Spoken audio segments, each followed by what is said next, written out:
అందరికీ నమస్కారం. పోషణ అన్వేషణ ఛానల్ కు మీకు స్వాగతం. ఈ రోజు మనం విటమిన్ ఏ గురించి అద్భుతమైన విషయాలు తెలుసుకుందాము. ఈ వీడియో చివరిలోపు మనం విటమిన్ ఏ మనకి ఎందుకు అవసరం, ఎంత అవసరం మరియు ఎందులో లభిస్తుందో తెలుసుకుందాం. విటమిన్ ఏ అనేది మన శరీరంలోని కొవ్వుని కరిగించడానికి అవసరమైన విటమిన్లలో ఒక ముఖ్యమైన విటమిన్. కంటి చూపుని మెరుగుపరచడానికి, శరీరంలోని రోగనిరోధక శక్తిని పెంపొందించడానికి, ఆరోగ్యకరమైన చర్మ సౌందర్యానికి దోహదపడుతుంది. విటమిన్ ఏ అనేది రెండు రకాలుగా లభిస్తుంది. అది ఒకటి రెటినోయిడ్స్ రూపంలో లభిస్తుంది మరియు కెరటినోయిడ్స్ రూపంలో లభిస్తుంది. రెటినోయిడ్స్ అనేవి మనకు గుడ్లు మరియు కాలేయం వంటి పదార్థాలలో లభిస్తుంది. కెరటినోయిడ్స్ అనేవి మనకు క్యారెట్స్ మరియు ఆకుకూరల్లో లభిస్తుంది. విటమిన్ ఏ యొక్క ముఖ్యమైన ఉపయోగాలు ఏమిటంటే కంటి చూపుని పెంపొందించడానికి, ముఖ్యముగా తక్కువ కాంతిలో చూడటానికి సహాయపడుతుంది.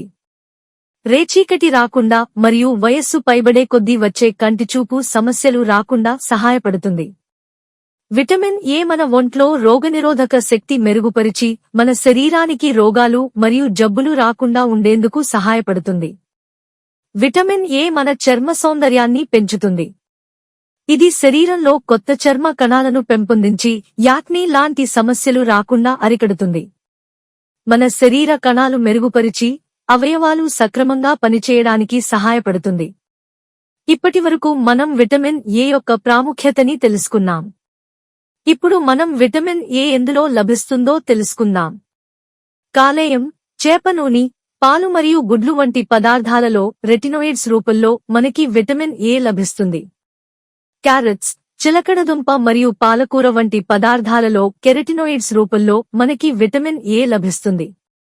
ఇంక చూస్తే రోజుకి సగటున ఎంత విటమిన్ ఏ మన శరీరానికి కావాలి అంటే, రోజుకు సుమారుగా 700 మైక్రోగ్రాముల విటమిన్ ఏ ఆడవారికి కావాలి. అలాగే రోజుకు సుమారుగా 900 మైక్రోగ్రాముల విటమిన్ ఏ మగవారికి కావాలి. మనం దృష్టిలో పెట్టుకోవాల్సిన విషయం ఏమిటంటే, విటమిన్ ఏ ఎక్కువ మోతాదులో తీసుకోకూడదు, అలా అని తక్కువ మోతాదులో తీసుకోకూడదు. మన శరీరానికి ఎంత అవసరమో అంతే తీసుకోవాలి. విటమిన్ ఏ మన శరీరంలో తక్కువ అవటం వల్ల వచ్చే లోపాలు ఏమిటంటే రేచీకటి, రోగాలు మరియు జబ్బులు బారిన పడే అవకాశం ఉంటుంది. అదే విటమిన్ ఏ ఎక్కువ మోతాదులో తీసుకోవటం వలన కళ్ళు తిరగడం, వాంతులు అవటం మరియు అనేక రకమైన సమస్యలు వస్తాయి. కాబట్టి విటమిన్ ఏ సమపాళ్లలో తీసుకోవడం మంచిది. మీరు తీసుకునే ఆహార పదార్థాలలో సరిపడేంత విటమిన్ ఏ ఉండేటట్లు చూసుకోవాలి. ఈ వీడియో చూసినందుకు మీకు ధన్యవాదములు. అలాగే ఈ వీడియో నచ్చితే లైక్ చేయండి మరియు ఇలాంటి మరెన్నో వీడియోస్ కోసం మా ఛానల్ ని సబ్స్క్రైబ్ చేసుకోండి.